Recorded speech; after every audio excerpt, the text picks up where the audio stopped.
welcome back to another Andrew's Brew 2 beer review. And I had already filmed this review, but unfortunately I realized after the fact that my microphone was turned off, so yay for me.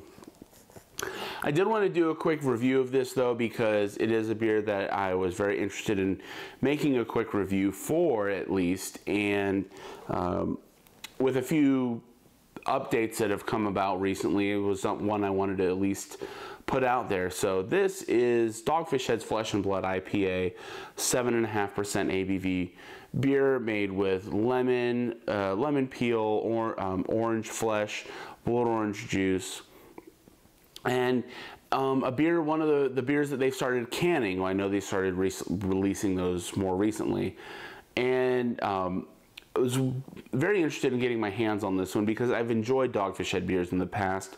However, it's not a brewery that, as of right now, is in West Virginia, but we did hear recently that as of April 1st, it is going to start showing up in West Virginia. So I know some of the guys in our beer homebrew club are very interested in that and really looking forward to it. So it definitely pours a bit darker compared to normal IPAs. It has a little bit of a sweet maltiness to it, but not prevalent. Sometimes when I pour an IPA and I see it looking like this, I'm a little worried because I think it's very malt forward versus hop forward.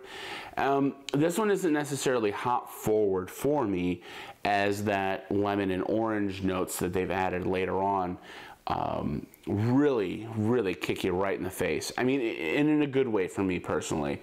I like those.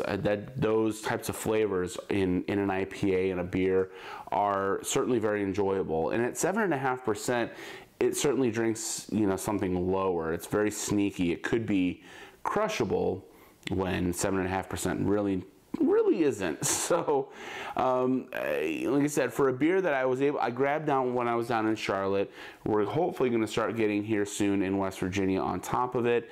You know, certainly one I would enjoy and I would recommend, and you know, tell people who, if they haven't tried it, to at least give it a shot. If nothing else, then to try it out, check it off on Untappd, and you know, at least have their own opinion of it. I mean, I gave this one an 8. It's, you know, still very solid, not bad at all, very enjoyable.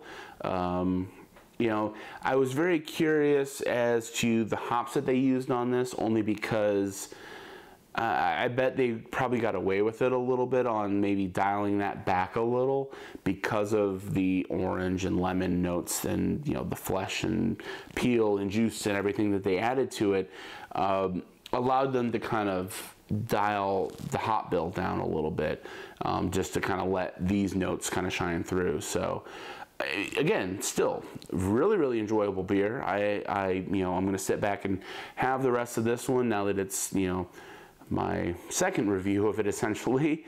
Let me know what you think of it, and you know, any other newer Dogfish Head beers. You know, like I said, this is probably the first Dogfish Head beer that I've had in about a year.